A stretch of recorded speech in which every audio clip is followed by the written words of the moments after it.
नमस्कार। Brilliant class YouTube channel में class 10 के विद्यार्थियों का हार्दिक स्वागत है। आज हम लोग एक ऐसी चैप्टर के बारे में पढ़ने जा रहे हैं जिस चैप्टर से आपको निश्चित रूप से आपको 5 अंक के प्रश्न पूछे जाएंगे और वह चैप्टर आपका होगा त्रिकोणमिति का ऊंचाई और दूरी, जिसको हम लोग कहते हैं हाइट एंड डिस्टेंस। यानी इस चैप्टर का नाम हो गया आपका, ध्यान देंगे बाबू, यह हो गया आपका ऊंचाई और दूरी।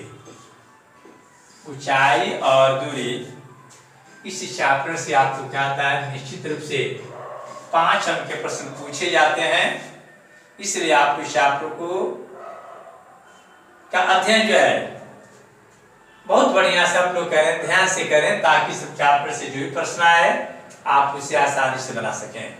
एक बात ध्यान रखना है, इस चैप्टर से जरूर प्रश्न आएंगे, निश्चित रूप से आएंगे, क्योंकि हर परीक्षा में एक प्रश्न को भी 5 अंक आपका ही पूछे जाते हैं।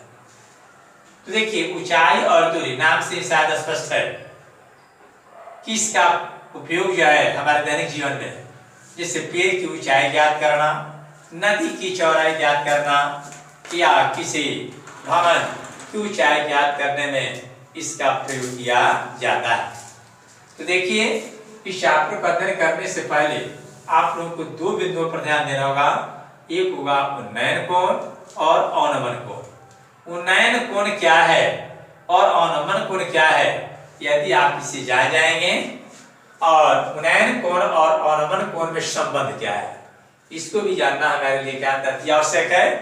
यदि कोई बच्चा हाइट एंड डिस्टेंस का सवाल बना रहा है तो कम से कम त्रिकोणमिति के जो सूत्र आपको दिए गए हैं, कौन सा सूत्र है, जैसे साइन थीटा बराबर लंबा बटा कर, कॉस थीटा आधार बटा कर, टैन थीटा लंबा बटा आधार, उसी प्रकार से साइन 0 30 45 60 90, कॉस 30 45 60 90, टैन 30 0 30 45 60 90, इसका मान उसे याद होना चाहिए। इसके अलावा यदि आप कोई मान याद नहीं है तो हमने जो वीडियो जारी किया है आप उस वीडियो को देख लें, ताकि वह चीज आपको याद आ जाए। तो आइए हम सबसे पहले चर्चा करेंगे उन्नयन कोण। आखिर उन्नयन कोण क्या है, पहले आप देख लें।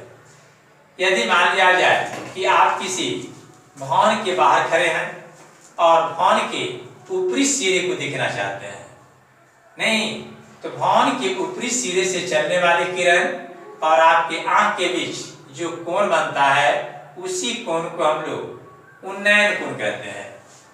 नहीं तो आइए पहले हम उन्नयन कोण की परिभाषा के बारे में जान लेते हैं और फिगर के साथ इसको हम लोग क्या करेंगे, समझेंगे।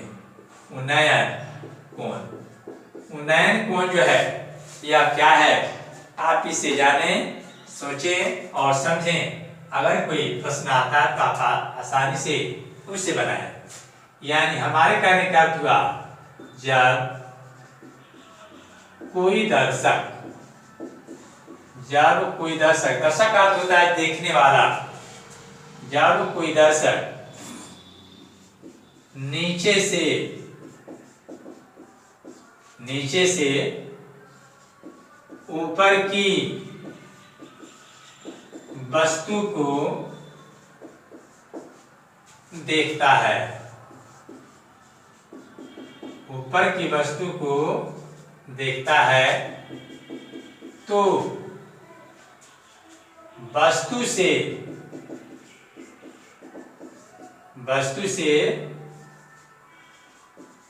चलने वाली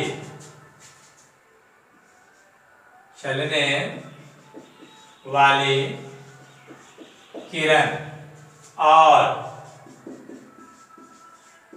दर्शक की आंखों के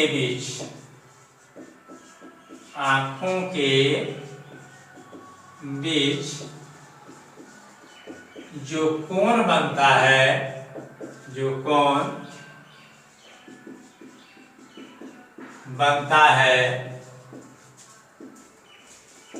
उसे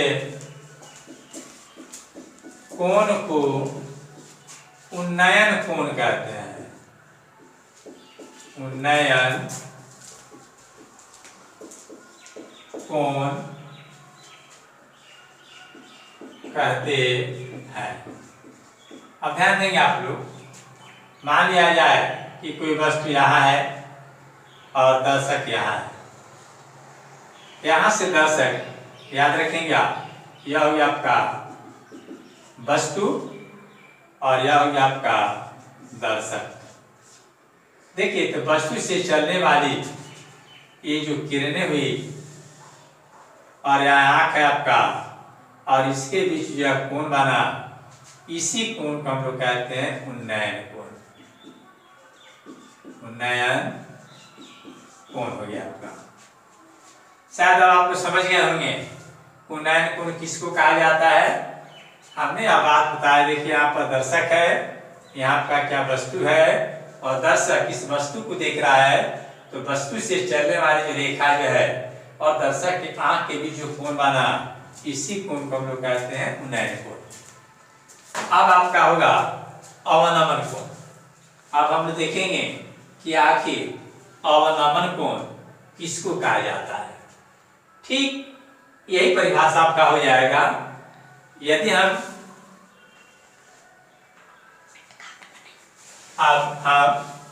यदि आप मानिए छत पर चढ़ गए या पेड़ पर चढ़ गए या किसी मीनार पर चढ़ गए और छत से या पेड़ से नीचे की किसी वस्तु को देखना चाहते हैं, नीचे से किसी वस्तु को हम लोग क्या करते हैं, देखना चाहते हैं। यानी जब कोई दर्शक नीचे से किसी वस्तु को देखता है तो वस्तु से चलने वाली किरण और दर्शक की आंख के बीच जो कोण बनता है, उस कोण को हम लोग अवनमन कोण कहते हैं। आइए अब हम अवनमन कोण के बारे में जानेंगे।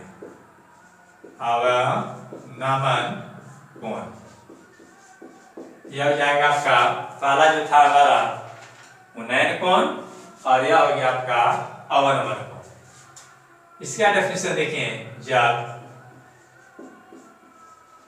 कोई दर्शक ऊपर से नीचे की वस्तु को देखता है, वस्तु को देखता है, तो वस्तु से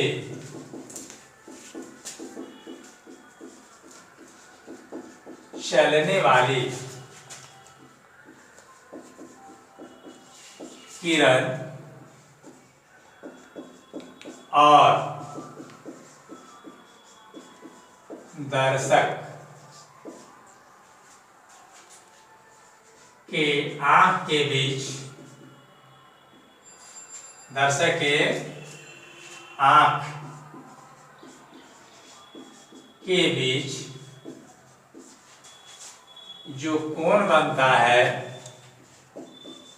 जो कोण बनता है, उसे कोण को अवनमन कोण कहते हैं।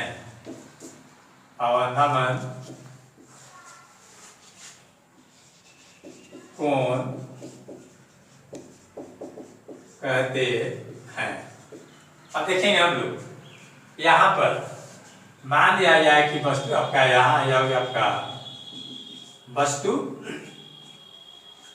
यहाँ हो गया आपका कौन बोलिए, दर्शक। यहाँ से जो किरणें चली और यहाँ जाकर के मिल गई और यहाँ यह मिला आपका, यह जो कोण बना, इसी कोण को हम लोग कहते हैं अवनमन कोण। अवनमन यह हो गया आपका कोण। तो शायद आप समझ गए कि उन्नयन कोण और अवनमन कोण क्या है। यानी यहाँ पर देखिए, यहाँ पर देखिए, यह मान लो मीनार है, मीनार के ऊपरी सिरे से दर्शक यहाँ पर जो वस्तु इस वस्तु को देख रहा है, तो वस्तु से चलने वाली प्रकाश की किरण और दर्शक के आंख के बीच जो कोण बना, उसी कोण को हम लोग कहते हैं अवनमन कोण। अब एक बात आप जान लें, उन्नयन कोण और अवनमन कोण में क्या संबंध होता है? तो उन्नयन कोण और अवनमन कोण आपस में बराबर होते हैं। अर्थात हम कह सकते हैं, यहाँ याद रखेंगे आप लोग कि उन्नयन कोण बराबर होता आपका अवनमन कोण। यही आपका संबंध कोई पूछे कि उन्नयन कोण और अवनमन कोण में क्या संबंध है, तो आप बताएंगे कि बराबर का संबंध है। अब हम आशा ही नहीं, मुझे पूर्ण विश्वास है कि आप लोग उन्नयन कोण और अवनमन कोण के बारे में आसानी से जान गए होंगे। उन्नयन कोण किसको कहते हैं? जब कोई दर्शक नीचे से ऊपर की वस्तु को देखता है और वस्तु से चलने वाली प्रकाश की किरण और दर्शक की आंख के बीच जो कोण बनता है, इसी कोण को हम लोग उन्नयन कोण कहते हैं। और जब कोई दर्शक नीचे से ऊपर की वस्तु को ऊपर से नीचे की वस्तु को देखता है, तो वस्तु से चलने वाली प्रकाश की किरण और दर्शक की आंख के बीच जो कोण बनता है, इसी कोण को अवनमन कोण कहते हैं। और उन्नयन कोण और अवनमन कोण आपस में बराबर होते हैं। अब हम लोग अगले वीडियो में ऊंचाई और दूरी पर आधारित प्रश्नों को पढ़ेंगे। आप इसे जरूर देखें। नहीं, इसे चैप्टर से आपको निश्चित रूप से 5 अंक के प्रश्न पूछे जाएंगे, तो पूछे जाएंगे, ये निश्चित रूप से पूछे जाते हैं। इसलिए आप ऊंचाई और दूरी चैप्टर को बड़ी बेहतर ढंग से पढ़ने का प्रयास करेंगे। फिर हम लोग अगले वीडियो में मिलेंगे।